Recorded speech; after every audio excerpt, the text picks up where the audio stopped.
Magandang umaga mga kaibigan. So narito muli tayo sa ating channel para matuto ng iba't ibang kaalaman tungkol sa iba't ibang mga bansa. Ang paksa na ating pag-aaralan sa oras na ito mga kaibigan ay tungkol sa pinakamayamang bansa sa buong mundo. Sa panahon ngayon ng makabagong teknolohiya at globalisasyon, ang yaman ng isang bansa ay hindi lamang nasusukat sa dami ng likas na yaman, kundi pati na rin sa antas ng industrialisasyon, kalakalan, at kalidad ng pamumuhay ng mga mamamayan. Isa sa karaniwang batayan ng pagiging mayaman ng isang bansa ay ang Gross Domestic Product o GDP. Ito'y sumusukat sa kabuuang halaga ng mga produkto at serbisyo na lilikha sa loob ng isang taon.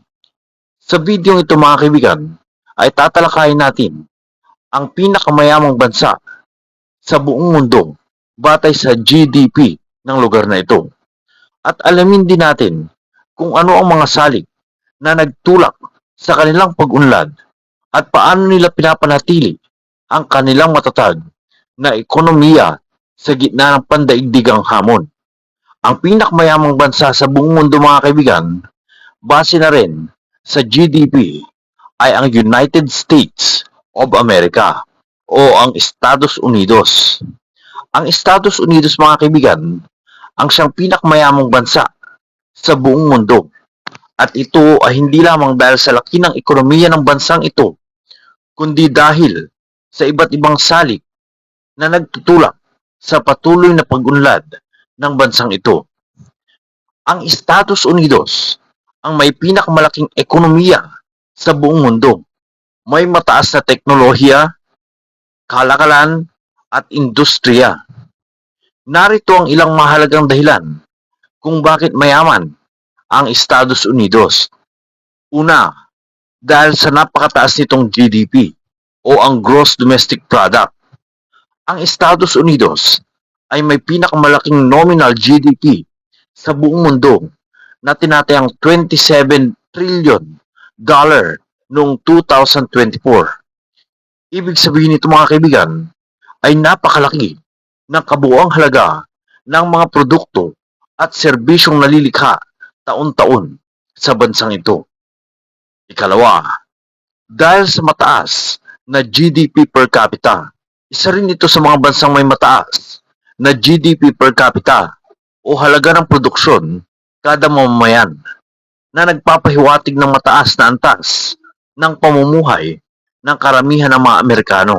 Ikatlo, dahil sa kanilang kalakalan at mga imbensyon, nangunguna ang bansa sa eksportasyon ng teknolohiya, armas, software, at mga pelikula na malaking bahagi sa kanilang kita ay mula sa kalakalan sa ibang bansa. Narito pa ang ilang dahilan kung bakit mayaman ang Estados Unidos. Una, dahil sa malawak at masaganang mga likas na yaman.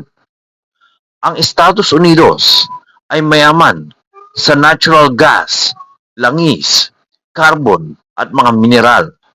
Mayroon ding malawak na lupain na angkop sa agrikultura at industriya ang Estados Unidos. Ikalawa, dahil sa kanilang makabagong mga teknolohiya at inobasyon.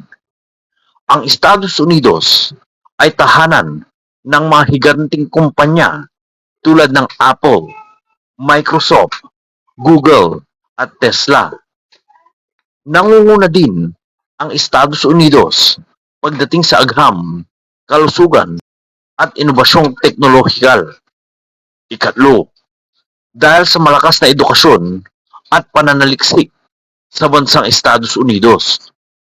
Ang Estados Unidos ay may mga prestigyosong mga universidad na kilala sa buong mundo tulad ng Harvard, Massachusetts Institute of Technology o MIT, Stanford University at marami pang iba na gumagawa ng mga makabagong pag-aaral. Sumasalamin ito sa pagiging brain center ng mundo ang bansang Estados Unidos. Ikaapat, dahil sa malayang kalakalan at matatag na sistema ng pamahalaan ng Amerika. Ang United States of America ay isang kapitalistang ekonomiya na may malayang kalakalan. Malinaw at matatag ang batas sa Amerika tungkol sa negosyo at ari-arian. Ikalima, dahil sa malakas na impluensya ng Amerikano sa pandaigdigang ekonomiya. Ang US dollars, mga kaibigan, ang pangunahing reserve currency ng mundo. May malaking impluensya ang Estados Unidos sa International Monetary Fund o IMF, World Bank at United Nations. Ika-anim, dahil din sa mga produktibong mamamayan at malawak nilang merkado. Maraming mamamayan ng Estados Unidos ang may mataas na edukasyon at kasanayan. Malawak din ang lokal na merkado sa bansang Estados Unidos, kaya't lumalago ang konsumo sa produksyon. Kaya't iyan ang mga dahilan, mga kaibigan, kung bakit ang USA ang pinakamayamang bansa sa buong mundo. Ang Estados Unidos ay mayaman dahil sa pinagsama-samang likas na yaman, teknolohiya, edukasyon, pamahalaang demokratiko, at pandaigdigan impluensya. Pinapagana nito ang isang malawak, malalim, at makapangyarihang ekonomiya na patuloy na umuunlad. So iyan lang, mga kaibigan, ang ating video tungkol sa pinakamayamang bansa sa buong mundo. Sana ay may natutunan kayo sa ating video, at kung gusto nyo pa ng ganito mga videos tungkol sa kaalaman sa iba't ibang mga bansa, don't forget to click the subscribe button at yung notification bell sa baba ng ating video para lagi kayong updated sa aking mga latest uploads sa aking channel. So that's all for now, and as always, have a nice day, everyone.